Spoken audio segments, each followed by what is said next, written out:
चलें, इस क्लास में हम ये सीखेंगे मीन की एप्लीकेशन क्या है। नॉर्मली जब आप किसी से पूछते हैं मीन क्या होता है तो वो कह देते हैं एवरेज।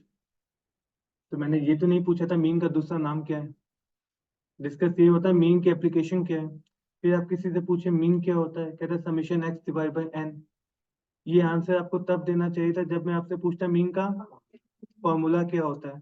डन। जी विनेश, मीन कहाँ यूज होता है रियल लाइफ में? बचपन से आप एवरेज कैलकुलेट कर रहे हैं, बचपन से हम लोग मीन कैलकुलेट कर रहे हैं। क्या रियल लाइफ में सिचुएशन आएगी तो आप कहेंगे मीन कैलकुलेट करना है? जल्दी बता दे वरना मैं सलमान साहब से पूछ लूंगा। और सलमान साहब, अदनान बट से मेरी अभी मुलाकात भी होगी, तो अगर आपने आंसर नहीं दिया ना तो मैं उन्हें बता भी दूंगा आप बदनाम कर रहे हो उन्हें पूरा कोर्स पढ़ने के बावजूद भी।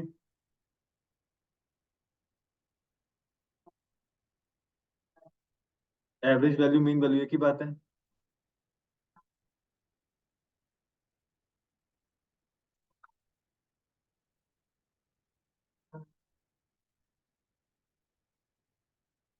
अच्छा क्लास, एक और रिक्वेस्ट मैंने आपसे करा, थोड़ा लाउड बोलेगा, मुझे समझ में आ रहा है लेकिन ये सब कुछ रिकॉर्डिंग में नहीं आ रहा होगा, ठीक है?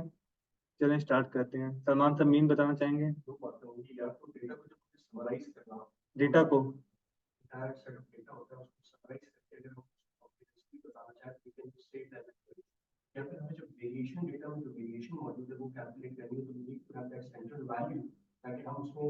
डेटा से बेहतर है वेरिएबल का वर्ड यूज कर लें, क्योंकि डेटा में सेट ऑफ वेरिएबल्स होते हैं, मल्टीपल वेरिएबल्स होते हैं, तो डेटा से बेहतर हम क्या वर्ड यूज करें? वेरिएबल का। पहला रूल समझ लें, वेरिएबल क्वांटिटेटिव होना चाहिए। वेरिएबल क्या होना चाहिए? क्वांटिटेटिव होना चाहिए। ये क्वांटिटेटिव क्वालिटेटिव हम लास्ट क्लास में पढ़ चुके हैं। अच्छा आगे डिस्कस करते हैं कि डेटा का वर्ड इन्होंने क्यों यूज किया। एक होता है सिंगल ऑब्जर्वेशन, जब ऑब्जर्वेशन एक से ज्यादा बढ़ जाए, रिस्पोंडेंट एक से ज्यादा हो जाए तो फिर क्या करेंगे? सिंगल ऑब्जर्वेशन से क्या मुराद है मेरी, मैं आपको दिखा देता हूँ। एज क्वांटिटेटिव वेरिएबल है नहीं है? ठीक है। अब मैं एक वेरिएबल लिख देता हूँ यहाँ पे एज। ठीक है। आपकी एज क्या है? 37। ठीक है। अब एचओडी है, एचओडी ने मुझसे पूछा इस्माइल साहब की एज क्या है। मैंने कहा मेल। सही आंसर है गलत आंसर है? आप कहेंगे मेल होना इनकी जेंडर को रिप्रेजेंट कर रहा है। फिर उन्होंने मुझसे पूछा एज क्या है, मैंने कहा मुस्लिम। सही आंसर है गलत? तो आप कहेंगे मुस्लिम होना इनके रिलीजन को रिप्रेजेंट कर रहा है। आगे फिर उन्होंने पूछा एज क्या है, मैंने कहा 3.6। उन्होंने कहा ये सीजीपी को रिप्रेजेंट कर रहा है, एज क्या है, मैंने कहा 37। सही आंसर है। ठीक है। सलमान साहब आपकी एज क्या है? 33। सही है। यहाँ पे एक टीना है, टीना की एज है 32। 22, 20। टीना मीना शीना। ठीक है। नहीं नहीं नहीं तो कोई फर्क नहीं, टीना मीना रीना। ठीक है। ये हो गया सलमान, इस्माइल, टीना, मीना, रीना। नहीं नहीं आप टीना मीना रीना लेके चलते हैं। अब क्वेश्चन सुनिएगा। एचओडी ने मुझसे पूछा सलमान की एज ज्यादा है इस्माइल की एज ज्यादा है, क्या आंसर दूं? सलमान की एज ज्यादा है। वो मुझसे कहें टीना की एज ज्यादा है इस्माइल की एज ज्यादा है। टीना की कम है, इस्माइल की ज्यादा है। डन। अब सवाल सुनिएगा। एचओडी ने मुझसे पूछा मीना की एज क्या है, आंसर क्या दूं? टीना की एज क्या है? अब सवाल सुने, क्लास की एज क्या है? कलेक्टिव नाउन समझते हैं ना? सही है। कलेक्टिव नाउन का कंसेप्ट पता होगा। अब उन्हें मुझसे पूछा क्लास की एज क्या है, अब क्या वो एक सिंगल ऑब्जर्वेशन की एज पूछ रहे हैं? सही है। पूरे वेरिएबल का पूछ रहे हैं। अब आपने ये पढ़ा हुआ था किसी क्वांटिटेटिव वेरिएबल की, किसे क्वांटिटेटिव वेरिएबल की रिप्रेजेंटेशन करनी हो सिंगल वैल्यू से। मैं रिपीट कर रहा हूँ, एक क्वांटिटेटिव वेरिएबल की रिप्रेजेंटेशन करनी है किससे? एक न्यूमेरिकल वैल्यू से। किससे? न्यूमेरिकल वैल्यू से। तो आप क्या कैलकुलेट करेंगे? मीन कैलकुलेट करेंगे, अर्थमेटिक मीन। डन। अब माने क्लास की एवरेज आ गई 20। देख लेते हैं एवरेज क्या आई है। इसी बहाने हम ये भी सीख लेते हैं एक्सेल पे एवरेज कैलकुलेट कैसे होती हैं। क्लास के एवरेज आगे 29.8, 30 कर देता हूँ, स्टार्ट करता हूँ। जी टीना, अब एक्चुअली आपसे पूछें क्लास की एज क्या है, आपने कहा 30 शुरू से। मीना की एज क्या होगी? मीना की एज को क्या रिप्रेजेंट करेगा? 22, 30 रिप्रेजेंट करेगा। रीना को कौन रिप्रेजेंट करेगा? 30। यही मजे की बात है। इस्माइल को कौन रिप्रेजेंट करेगा? क्योंकि आपने डेफिनेशन तो याद कर ली कि एक सिंगल वैल्यू जो सबको, लेकिन जब आपसे पूछूंगा तो वापस 22, 32 अब शुरू हो जाएंगे। अब ये सिंगल वैल्यू सबको रिप्रेजेंट करेगी। मीन है जो पूरे डेटा को रिप्रेजेंट करेगी, मतलब क्लास का हर बच्चा 30 इयर्स का है। अब ये चीज आपको कंफ्यूज करेगी, ऐसा क्यों हो रहा है 22 को हम 30 बोले, 25 को हम 30 बोले? ये चीज कंफ्यूज कर रही है, ठीक है। इसको रियल लाइफ में इम्प्लीमेंट करते हैं। क्रिकेट खेलना आता है किसी को? इस्माइल साहब क्रिकेट खेलना आता है? माने इस्माइल साहब IUBM की तरफ से क्रिकेट खेलने गए, PhD क्लास के कैप्टन थे। पहले मैच में उन्होंने 100 स्कोर किया, अच्छा खेला बुरा खेला? बताएं। 100 पहले मैच की। दूसरे मैच में उन्होंने 0 पे आउट हो गए, अच्छा या बुरा? तीसरे में 50, फिर 0, फिर 100। अब क्वेश्चन का आंसर दें। फर्स्ट मैच में कैसा परफॉर्म किया था? क्योंकि उसकी रिप्रेजेंटेशन किससे हो रही है? 100 से। सेकंड मैच में कैसा खेला? 0। थर्ड में नॉर्मल। चौथे में बुरा, पांचवें में अच्छा। अब मेरा सवाल सुने, सीरीज में कैसे खेले? आपने जब एवरेज कैलकुलेट, इसका आंसर देना, सीरीज की एवरेज 50, कैसा खेला? नॉर्मल। नॉर्मल खेला। अब आप लोग क्या कहते हैं इसने हर मैच में 50 किया, जबकि इसने हर मैच में 50 नहीं किया। अब मैंने कहा इस्माइल साहब ने कैरियर में कैसा खेला, तो आप लोग कहते हैं इसके कैरियर की एवरेज है 45, ये कहते हैं ना। और आप लोग आगे से क्या कहते हैं, इसने हर मैच में कितने किए? 45, जबकि इसने हर मैच में 45 नहीं किया। लेकिन आप लोग रिप्रेजेंट करवाते 45 से। अच्छा आगे चलें, पाकिस्तान में कैसा खेला? तो आप कहते हैं पाकिस्तान के अंदर एवरेज कैलकुलेट करो। पाकिस्तान से बाहर कैसा खेला? इंडिया में कैसा खेला? एज अ ओपनर कैसा खेला? ऑस्ट्रेलिया के अगेंस्ट कैसा खेला? एज अ वन डाउन कैसा खेला? हर दफा आप क्या करते हैं, आप एवरेज कैलकुलेट कर लेते हैं। आप कहते हैं इंडिया के अगेंस्ट इसकी एवरेज 65 है, इंडिया के अगेंस्ट अच्छा खेलता है। ऑस्ट्रेलिया के अगेंस्ट इसकी एवरेज 32 है, अच्छा नहीं खेलता। इंग्लैंड पिचेस में इसकी एवरेज 46 है, नॉर्मल खेलता है। तो आप रिप्रेजेंटेशन करवाते हैं। बोले ये सिंगल वैल्यू जो इसको रिप्रेजेंट करती है। यहाँ तक लॉजिक समझ में आ गई? तब तो आप ये बहस नहीं करते भाई इसने हर मैच में तो 45 नहीं किया। अच्छा अब ये फर्क पड़ता है, जिससे कंसेप्ट आता है जिससे कंसेप्ट नहीं आता वो कंफ्यूज कहाँ पे होते हैं। माने मैंने ताहिरा से पूछा आपको यूनिवर्सिटी आने में कितनी देर लगती है, कहाँ कहाँ से आते हैं आप?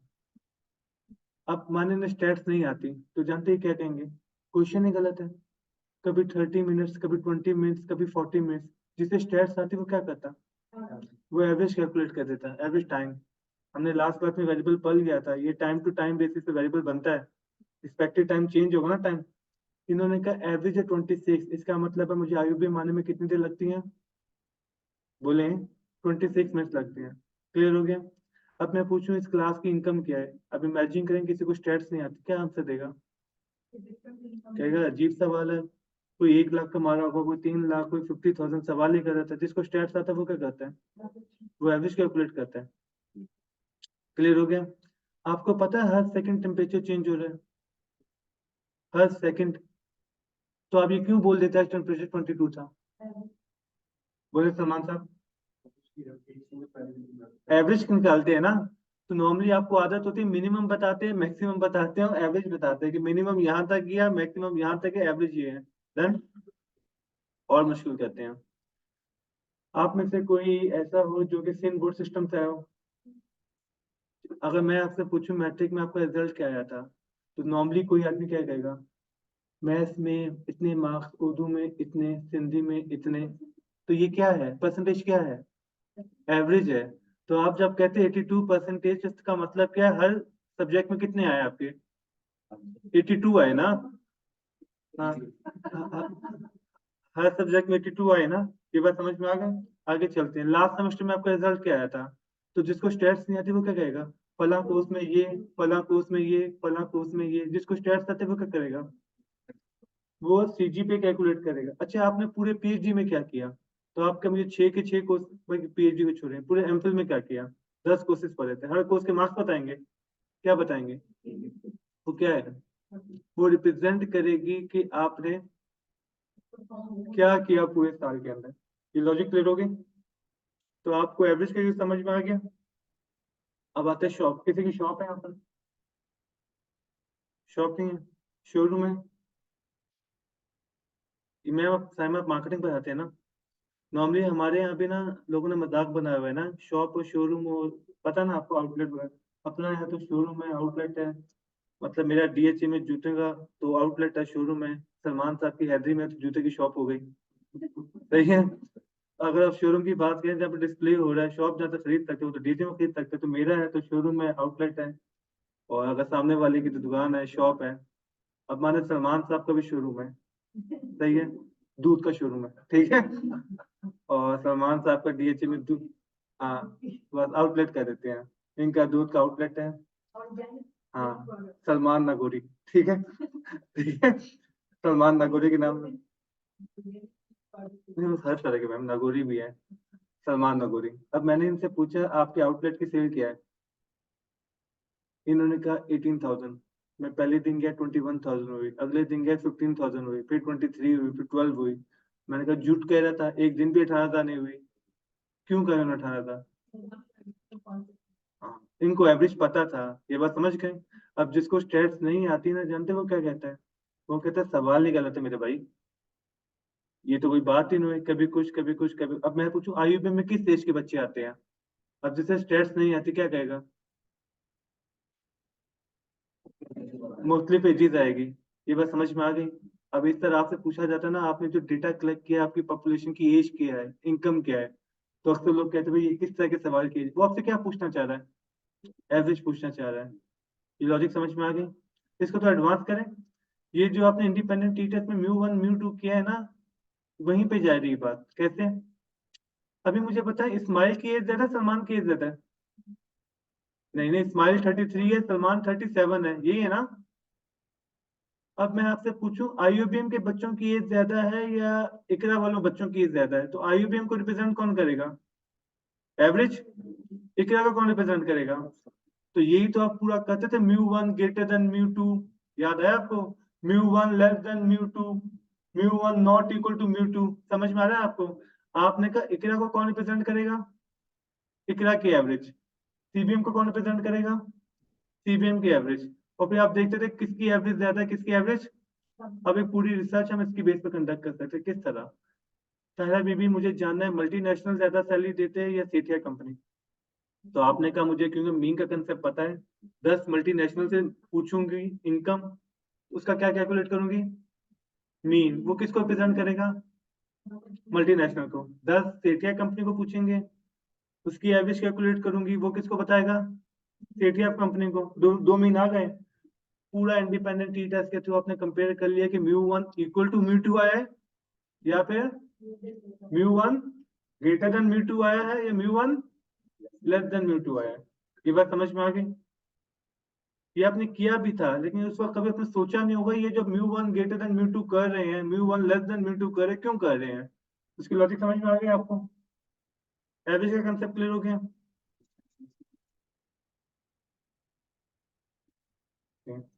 मीन की लॉजिक समझ में आ गई?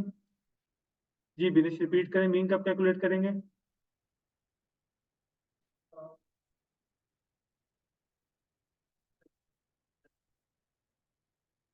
ये आंसर सही नहीं कंसीडर किया जाएगा। उसका रीजन बताता हूँ। सीबीएम में किस कास्ट के बच्चे आते हैं? नहीं ना, अभी आपने पढ़ा नहीं है ना, मैंने आपको पढ़ाया अभी तक। उसकी वजह मैंने आपसे था, हमसे मीन पढ़ेंगे। अब आपको ये नहीं पता ज्योमेट्रिक कहाँ करना था, हार्मोनिक कहाँ करना था, मीडियन कहाँ करना था, क्वार्टाइल डिसाइल परसेंटाइल कहाँ करने थे, मोड कहाँ करने थे, वो सब हमने डिस्कस नहीं किया। इन सब सवालों के जवाब देने के लिए आपको वो सब भी आना चाहिए, ताकि आपको पता चले कहाँ पे Q1 निकालना था, Q1 कहाँ पे रिप्रेजेंटेशन करेगा, Q2 कहाँ पे रिप्रेजेंटेशन करेगा, Q3 किधर करेगा, परसेंटाइल कब निकालेंगे। हर चीज का काम रिप्रेजेंटेशन करना है डिफरेंट डिफरेंट सिचुएशंस के ऊपर। ये बात समझ रहे हैं? क्वांटिटेटिव डेटा में ऐसी क्या कैरेक्टरिस्टिक्स आ जाएंगी कि वो ज्योमेट्रिक मीन से रिप्रेजेंट होगा, अर्थमेटिक से नहीं होगा। क्वांटिटेटिव डेटा में क्या अमेंडमेंट करेंगे तो वो हार्मोनिक से होगा। क्या प्रॉब्लम आ जाएगी, कोई ट्रिम मीन में चला जाएगा। ये बात समझ रहे हैं?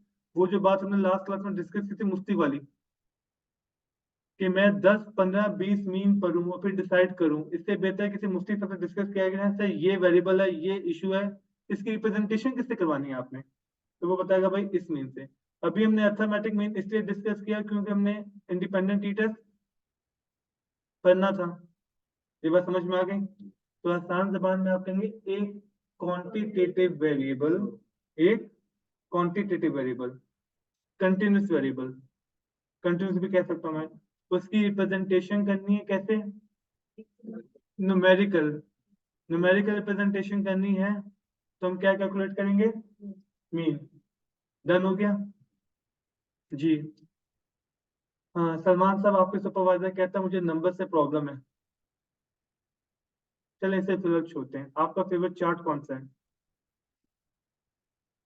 अच्छा आपने ये नहीं कहा कि फ्रूट चार्ट, ठीक है। ये आंसर ही गलत है पाई चार्ट का। रीजन क्या है? उसका रीजन ये है जब क्वांटिटेटिव वेरिएबल की रिप्रेजेंटेशन करनी है ग्राफिकल, न्यूमेरिकल नहीं, कौन सी, ग्राफिकल, हिस्टो पाई चार्ट बन ही नहीं सकता। अच्छा सॉफ्टवेयर बना देता है, सॉफ्टवेयर तो मासूम है, उसको तो आप जो बोलेंगे कर देंगे। ये तो रिसर्चर को पता होना चाहिए कि कौन से वेरिएबल के लिए कौन सा ग्राफ बनेगा। तो क्वांटिटेटिव वेरिएबल की ग्राफिकल रिप्रेजेंटेशन कैसे होगी? हिस्टो, ना ना ना ना ना, हिस्टोग्राम। उसकी वजह बताता हूँ आपको। अभी हम यूनिवर्सिटी में बैठे हुए हैं, जब हमने न्यूमेरिकल रिप्रेजेंटेशन करनी है तो पहले तो ये देखा जाता है यूनी है, बाय है, मल्टाई है, जो हम पहले पढ़ चुके हैं। मैंने एक वेरिएबल लिया था एज, ये यूनी है क्या है, यूनी है ना, क्वांटिटेटिव है ना। तो ये ग्राफ कौन सा होगा, मॉडल कौन सा होगा, ये सब डिसाइड करने से पहले हमें ये देखना पड़ता है, यूनी बाय मल्टाई भी देखना पड़ता है, उसकी टाइप भी देखनी पड़ती है, सब देखना पड़ता है। तो आप कहेंगे एक वेरिएबल, एक यूनिवेरिएट, एक सिंगल क्वांटिटेटिव वेरिएबल की जो न्यूमेरिकल रिप्रेजेंटेशन है वो अर्थमेटिक मीन से होगी, और जो ग्राफिकल रिप्रेजेंटेशन है वो हिस्टोग्राम से होगी। ठीक है। कौन, अच्छा क्लास ये जो रिकॉर्डिंग मैं आपको प्रोवाइड करूंगा ना, ये मैं इसीलिए करूंगा आप आराम से रिकॉर्डिंग सुने, पॉज करें, सारे नोट्स बनाएं। ठीक है, क्योंकि रिकॉर्डिंग का पर्पज ही ये है। क्योंकि क्लास में आपको पता टीचर ना पॉज होता ना रिवाइंड होता, कुछ भी नहीं होता। रिकॉर्डिंग में पॉज का ऑप्शन है। रिकॉर्डिंग में आपको एक और बेनिफिट है, अगर मैं रिकॉर्डिंग ना करूं क्लास में डिस्कस करूं तो आप कहेंगे मैं अच्छे से याद है आपने ये बोला था, मैं कहूँ मुझे अच्छे से याद है मैंने ये नहीं बोला था। रिकॉर्डिंग होगी तो आपको प्रूव होगा कि मैं रिकॉर्डिंग पर ही आपने ये बोला था। क्लियर है? एक क्वांटिटेटिव वेरिएबल की न्यूमेरिकल रिप्रेजेंटेशन करनी है तो मीन से होगी, ग्राफिकल रिप्रेजेंटेशन करनी है तो, अब माने आपने एक डेटा में एक वेरिएबल पूछा था बच्चों की सीजीपीए, और टीचर कहते जाओ ग्राफ बना के लाओ। अब सलमान साहब पाई चार्ट बना के ले आए। सलमान साहब को शौक पूरे कर रहे हैं, मुझे पाई चार्ट पसंद है तो बस मैं पाई बना दूंगा, मर्जी नहीं चल रही, रिक्वायरमेंट देखी जाएगी। अब सलमान साहब से पूछा आपने पाई चार्ट क्यों बनाया, कहेंगे मेरी रिसर्च मेरी मर्जी, फेल हो जाएंगे। रिक्वायरमेंट पूरी करनी है, बात समझ लें। पाई चार्ट की अपनी रिक्वायरमेंट है, किस तरह का डेटा हो तो पाई चार्ट होगा और डिफरेंट क्राइटेरिया है। डन हो गया? तो हर चार्ट की भी कोई ना कोई रिक्वायरमेंट होगी। शुरू से रीड करते हैं, एक क्वांटिटेटिव वेरिएबल की न्यूमेरिकल रिप्रेजेंटेशन कैसे हो रही है, मीन से, अर्थमेटिक मीन से। उसकी ग्राफिकल रिप्रेजेंटेशन कैसे हो रही है, बोले, हिस्टोग्राम से। यहाँ तक डन हो गया। इसी में ये भी, अच्छा इसमें ये भी सीख लेते हैं कि अब ये देखें इक्वल टू मीन। अब मीन का कोई फंक्शन एक्सेल में नहीं है, आपको पता होना चाहिए। मीन का कोई फंक्शन एक्सेल में नहीं है, एवरेज होता है। तो आप एवरेज का फंक्शन सेलेक्ट करेंगे, ये सिलेक्ट कर लिया, कंट्रोल एंटर, ये आपका मीन आ गया। ठीक है, इसके, हाँ सेम बात है। हाँ हाँ, वो मैथमेटिक्स में एवरेज कहते हैं, स्टैट्स में मीन कहते हैं, लेकिन मैथ्स में जो आपका एवरेज है स्टैट्स में वो अर्थमेटिक मीन है। ये फर्क याद रखिएगा, वो अर्थमेटिक मीन है। ठीक है, इसका फॉर्मूला क्या हमने पढ़ा था, summation x divide by n. ये सारी बातें इसी में डिस्कस कर लेते हैं। समीशन एक्स का मतलब है ये जो मेरा वेरिएबल है एज, इसको मैंने एक्स कह दिया, इस सबको सम करेंगे और नंबर ऑफ ऑब्जर्वेशन से डिलीट कर देंगे। ये देखें इक्वल टू सम, अगर मैं इस सबको सम कर दूं तो इसका सम आ जाएगा 149। ठीक है, और एन कैलकुलेट करूं तो इसका n कितना आ जाएगा? नहीं, n 1 2 5 कर लेते हैं। अब आप 149 को 5 से डिवाइड करेंगे तो ये आपका 29.8 आ गया। डायरेक्ट भी एवरेज से कैलकुलेट करेंगे तभी 29.8 आ जाएगा। एसपीएसएस में भी देख लें, एसपीएसएस में भी देख लेते हैं। एसपीएसएस में मीन कैलकुलेट करने का फॉर्मूला क्या है? एनालाइज पे जाएंगे, डिस्क्रिप्टिव पे जाएंगे, फ्रीक्वेंसी। डिस्क्रिप्टिव भी जा सकते हैं, 2 3 ऑप्शन है, चाहे डिस्क्रिप्टिव पे चले, फ्रीक्वेंसी पे भी जा सकते हैं। हमने यहाँ पे वेरिएबल को ऐड किया और यहाँ पे स्टैटिस्टिक्स पे लिखा हुआ है मीन, दिखा आपको? ये मीन दिख रहा है, यहाँ पे चेक लगा देंगे, कंटिन्यू करेंगे, ओके करेंगे, डेटा मीन आ जाएगा। क्लियर है? तो इसी वीडियो में हमने एक्सेल में भी सीख लिया और एसपीएसएस से भी सीख लिया। बाकी ये है आर, ठीक है। अब बेसिकली आर पे पहले मुझे कोड डालना पड़ेगा। डेटा क्या था? चलें कुछ भी डाल देना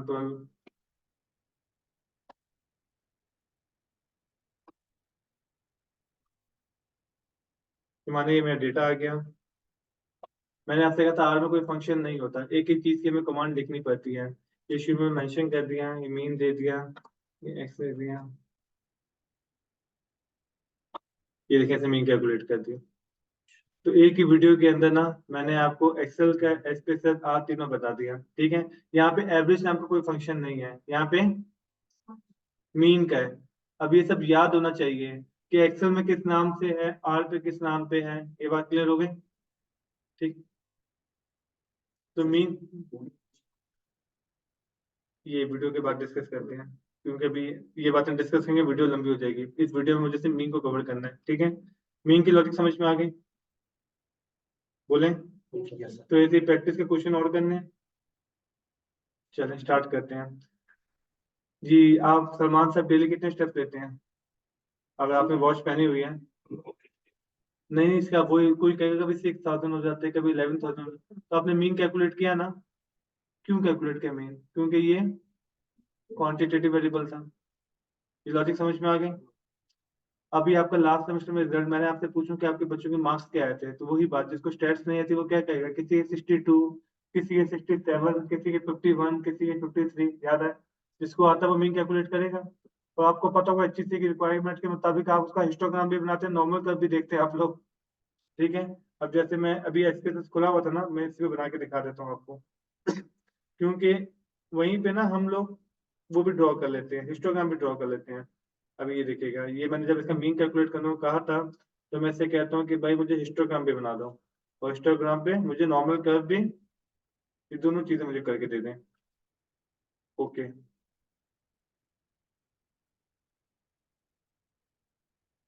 अच्छा, इसके अंदर 1,000 ऑब्जर्वेशन है, ये वो डेटा नहीं है जो अभी मैंने एंटर किया है, ये मैंने दूसरा डेटा फाइल उठाई है, इसके अंदर 1,000 ऑब्जर्वेशन डाले हुए हैं। मैंने आई थिंक जो आपको गूगल पे भी शेयर किया, 27 शेयर किया है ना? 29 तक वैसे आया हुआ है इसका। इसे होने दें तब तक, फर्स्ट टाइम जी। ये आ गया आपका मीन, और ये देखें ये एचटीसी की भी रिक्वायरमेंट है, रिजल्ट्स में आपने नॉर्मल कब बनानी है, ठीक है। ये देखें आपका हिस्टोग्राम भी बना हुआ आ गया, और क्लियर है? अब देखा जाए तो मुझे आपको एक्सेल में बता दें हिस्टोग्राम कैसे, आर में भी हर किसी में बन जाएगा। एक्सेल में तो इजी है, क्लिक पे हो जाता है मामला, ठीक है। टॉपिक पॉइंट करें मीन को।